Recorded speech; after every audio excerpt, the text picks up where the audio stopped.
Okay, settle in. You've come to the right place for a deep dive into the source material you've shared with us. Today, we are unpacking the truly remarkable story of Ruth. It really is a powerful narrative, isn't it? And the sources, well, they give us some different lenses to view it through, exploring its raw beauty, the grit of the circumstances, Yeah. and the incredible grace woven throughout. Exactly. Our mission here is to sort of pull out the most important insights, those key nuggets of knowledge about, well, faith, loyalty, and redemption as they play out in Ruth's journey. And it kind of starts with a question that feels incredibly relevant today, doesn't it? Like, have you ever faced a moment where you just had to start over? Yeah. Maybe in a new place with no real plan, no safety net? Or even, what would you do if you had to start over in a whole new country? No family, no support system. Exactly. That scenario gets right to the heart of Ruth's initial situation. It really does. And the sources point out how timeless this story is, which is fascinating. It speaks directly to things we see today: displacement, families that are fractured, that deep human longing for redemption, the challenges of migration, community support networks, just, overcoming adversity. It's a story packed with, like you said, beauty, grit, and grace, even though it's just 4 chapters long. So how does this difficult journey actually begin for Ruth? Okay, so it takes place during the time of the judges in Israel. Yeah. And one source describes this period as pretty chaotic, and they're facing famine. Right, famine. And this famine is what drives a man named Elimelech from Bethlehem, which ironically means house of bread, Yeah. to move his wife Naomi and their 2 sons to a foreign land, Moab. And that move, that's where tragedy strikes. And it hits them hard, relentlessly. Yeah. First, Elimelech dies. Oh, wow. Then, sometime later, both of their sons die as well. Oh, no. So Naomi is? Left completely alone, heartbroken, widowed, childless. All she has left are her 2 Moabite daughters-in-law, Orpah and Ruth. So Naomi, facing this just immense loss and, you'd imagine, despair, decides she has to return to Bethlehem. Makes sense. But she understands, the difficulty of their situation. Foreign widows, no male protection back in Israel.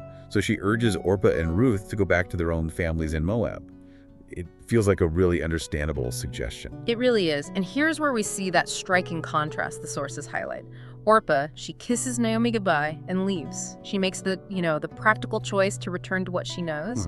But Ruth, she clings to her. She won't leave. And this leads to that pivotal declaration of loyalty. Multiple sources really emphasize this as absolutely crucial. Ruth says, and I'm quoting one source here, "Don't urge me to leave you or turn back from you. Yeah. Where you go, I will go. Where you stay, I will stay.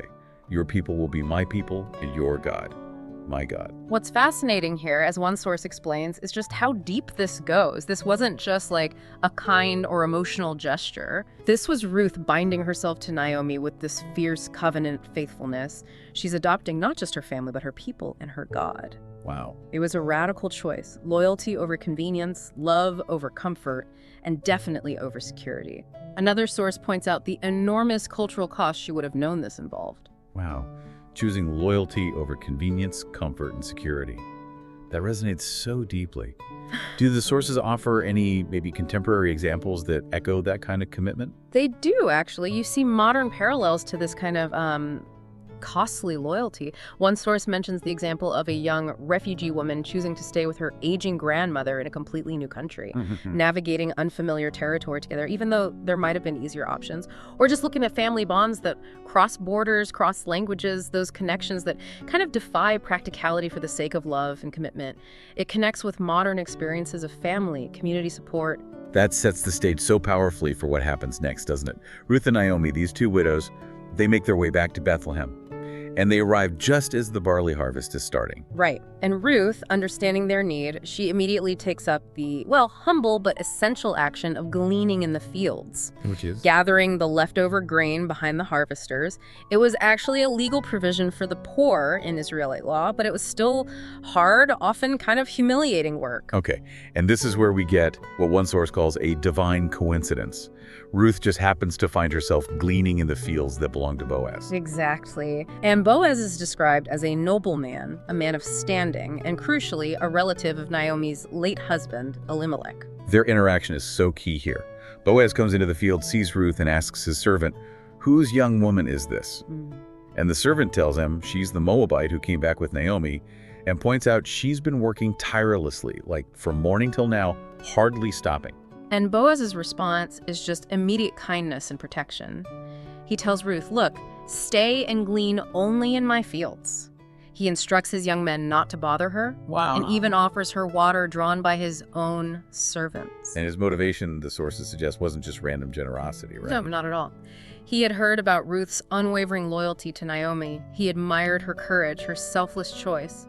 One source really emphasizes that he recognized her character, her work ethic, and importantly, her faith in taking refuge under the wings of the God of Israel. He saw her not just as a foreigner, but as one source puts it, a woman of valor. And her response to this favor, it's incredibly humble. She asks, why have I found such favor in your eyes that you notice me, a foreigner? Yeah, it's touching. And Boaz's warm reply, acknowledging both her faith and her actions, is beautiful.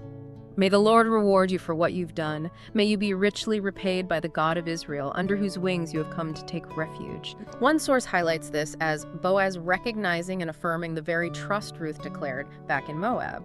It's like he's confirming her leap of faith. This encounter, it's framed by the sources as a really key turning point.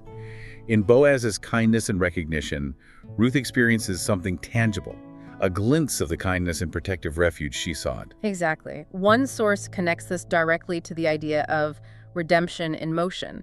It shows how, a higher purpose or kindness is often expressed through human compassion and generosity. That idea of redemption, starting with an act of kindness, an act of recognition, that really lands. Can you see modern examples of that kind of unexpected favor, maybe a second chance the sources might touch on? Oh, absolutely. Think about stories, maybe you've heard them, like a restaurant owner giving a vital second chance to someone who lost their job because of a past mistake. Right. Or maybe a local hero story where someone's recognized for their quiet perseverance and character and it completely changes their circumstances. These kinds of things echo the themes of finding favor, getting a second chance, that another source links to modern redemption narratives, like people finding healing and forgiveness through, say, rehabilitation programs or community support. Which leads us then to the promise being fulfilled. Yeah. After this time working in Boaz's fields, Naomi initiates the next step. She actually instructs Ruth to approach Boaz at the threshing floor. Right. The threshing floor, it's an interesting setting, as one source explains. It was where the harvest was processed, often done at night for coolness and security. Okay. So that made it a place of potential vulnerability, but also a kind of community hub where important things sometimes happened, hence both risk and revelation, as the source puts it. And Ruth goes to Boaz there and makes this direct, pretty bold request, right?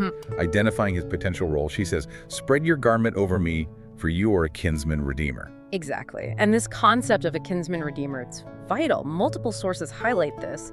It was someone, usually a close relative, who had the legal and social right and really the responsibility to step in and restore what was lost. Restore what, exactly? Well, property, or in this case, the family line and legacy of a deceased relative who left no heir. It carried significant legal and spiritual weight. It was about ensuring family continuity and protecting the vulnerable. Ruth was basically asking him to step into that role for Naomi's family and for her. Wow. And Boaz's response? It's positive and reverent. He says, "The Lord bless you, my daughter. I will do for you all that you ask." He immediately acknowledges her worthiness and the significance of her request. Okay, but there's a complication mentioned in the sources, isn't there? Yes, there is. Another relative actually had a closer legal claim to act as the kinsman redeemer before Boaz did. Oh, okay, so how does that get resolved? Well, Boaz handles it really righteously and publicly. He goes to the city gates, which was the place for legal transactions, community decisions, that sort of thing. Right. And he negotiates. And when the closer relative declines to fulfill the role, probably because it involved taking on Naomi and Ruth, potentially complicating his own estate, Gotcha. Boaz steps in, he takes the responsibility. And that's how the promise is fulfilled. Boaz married Ruth. Yes. And through that act, this story that began with just devastating loss is transformed into one of, well, breathtaking redemption and restoration. One source really points out how remarkable this turnaround is from widowhood and destitution to security and belonging. And the community, how did they react? They rejoiced. They referenced the matriarchs, Rachel and Leah, figures key to Israel's history and lineage. It shows they saw this marriage as something foundational, something significant for the future. And then, back in Bethlehem, the house of bread, the very place they left because of famine, Ruth gives birth to a son. They named him Obed. Obed. Yeah. And Obed's significance in the lineage is, yeah, well, it's profound, isn't it? Absolutely. He was the father of Jesse, Okay. who was the father of David, the future king of Israel. Well, this is where the historical and spiritual importance, highlighted by the sources, really comes into focus. Ruth, a Moabite woman, once an outsider with seemingly no future in Israel, now stands not just in the royal line of Israel, but even more significantly, her name actually appears in the lineage of Jesus Christ.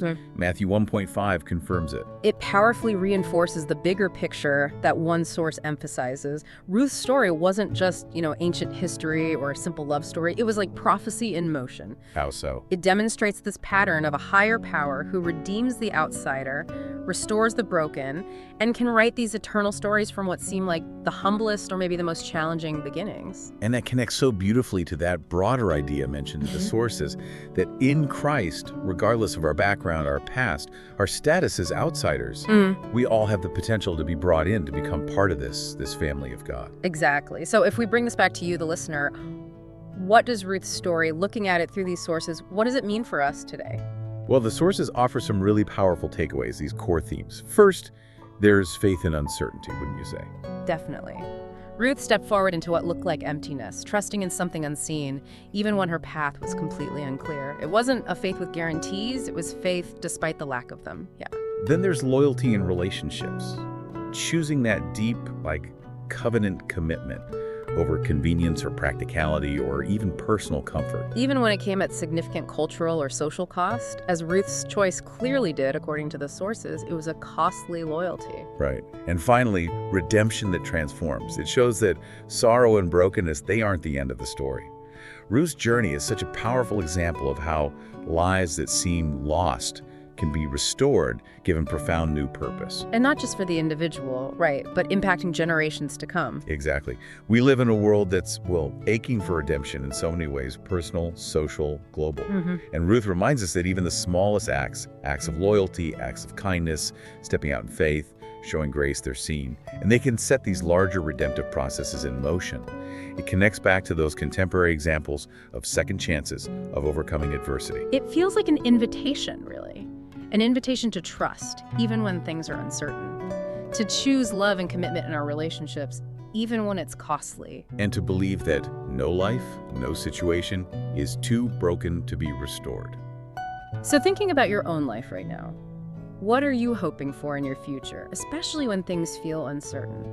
Or maybe who has shown you radical loyalty or that kind of undeserved kindness, echoing Boaz's favor? Yeah. Or have you ever felt like Ruth, starting over, unsure of the future, just needing that glimpse of favor or redemption? Her story and the insights from these sources, it kind of encourages us to seek out more stories of hope and redemption, whether that's digging into other ancient texts or just recognizing these themes playing out in the world around us right now.